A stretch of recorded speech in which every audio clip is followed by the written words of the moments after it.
Hello, today is Monday, March 10th, and welcome to episode 424 Fault Lines, the National Security Institute's podcast that gets you quickly up to speed 3 times a week on the national security and foreign policy debates shaking up America. I'm Jessica Jones, and I'm joined today by NSI Advisory Board member Les Munson and two of our favorite guests, Bishop Garrison and Jeffrey Wells. Jeffrey is rocking our vest too, so very much my favorite this morning.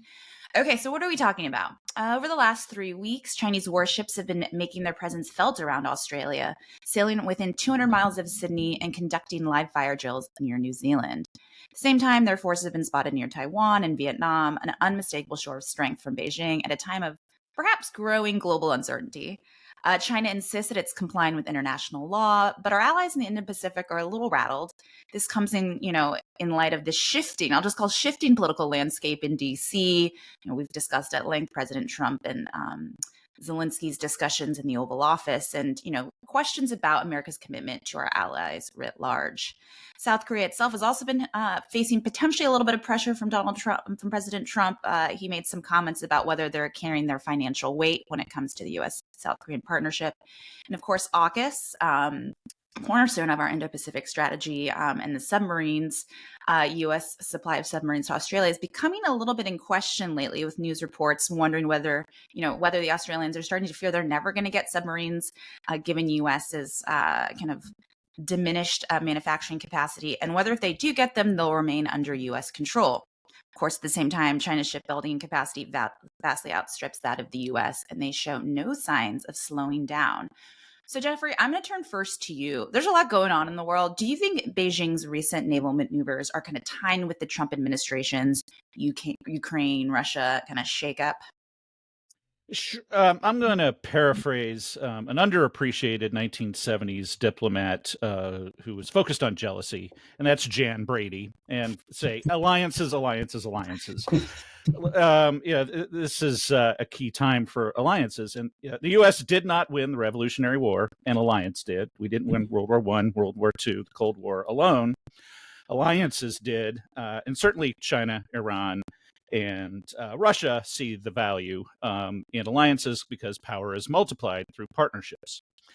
There's no doubt that America has the muscle to fight alone, but a strategy requires us to kind of strategize about winning. And countering China's naval expansion really means rallying our allies, not alienating them.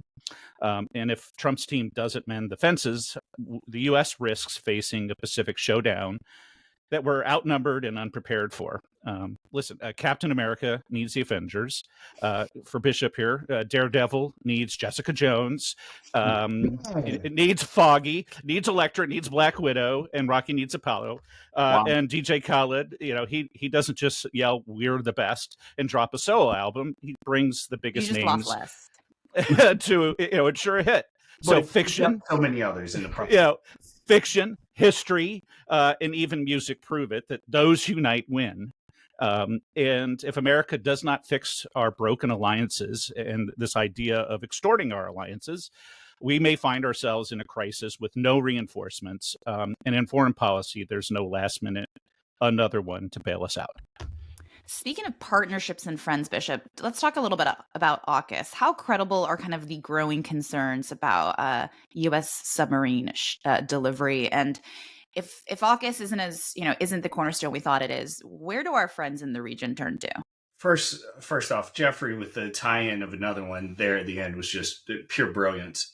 In terms of AUKUS, listen, the biggest thing right now is, I think I talked about it in our little green room here beforehand, the United States is kind of going through, and particularly the national security apparatus is experiencing a glaze of myopathy, as I said before. Like, we're looking inwardly, we're looking internally, looking at opportunities to cut without thinking about second, third tier ramifications. And something like AUKUS is absolutely a bullseye as a part of that, because we have become somewhat less reliable. As we're looking to cut back on contracts, as we're bringing down spending on credit cards even to $1, they're having these additional ramifications that people just that we're doing the cutting could not or did not foresee. So the rest of the world is looking at us going through this and are viewing us as just generally being less reliable. Are we going to stand by what we've said for generations, our values? Are we going to stand by our allies who stood by us at some of our absolute worst times as a country to move us forward? And I think that's really a part of what Jeffrey's speaking about here when you talk about the alliances piece. So when it comes down to it, there is a time in which we were just talking about remaining a global leader, and now we're talking about remaining someone that can be depended upon within the geopolitical sphere generally.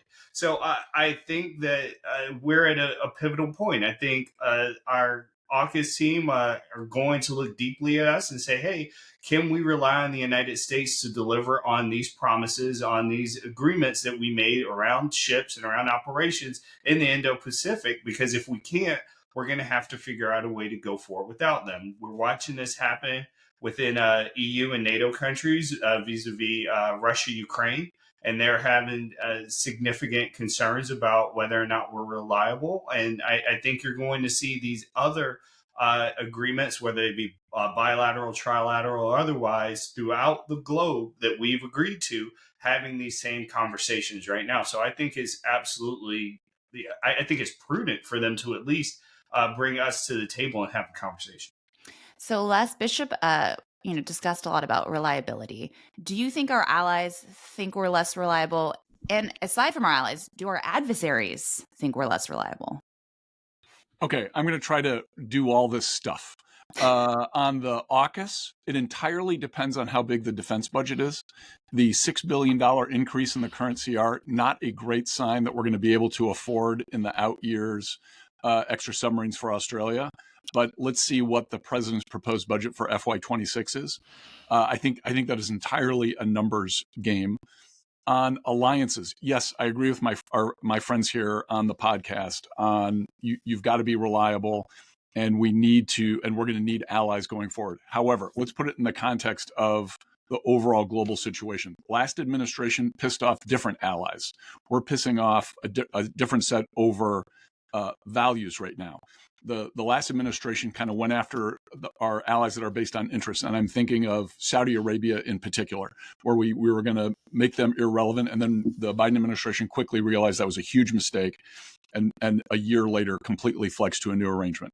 The question for the current situation is, how much are our values-based allies, and I basically speaking of Canada and Western Europe, how much nonsense are they going to put up with from this administration before they flee?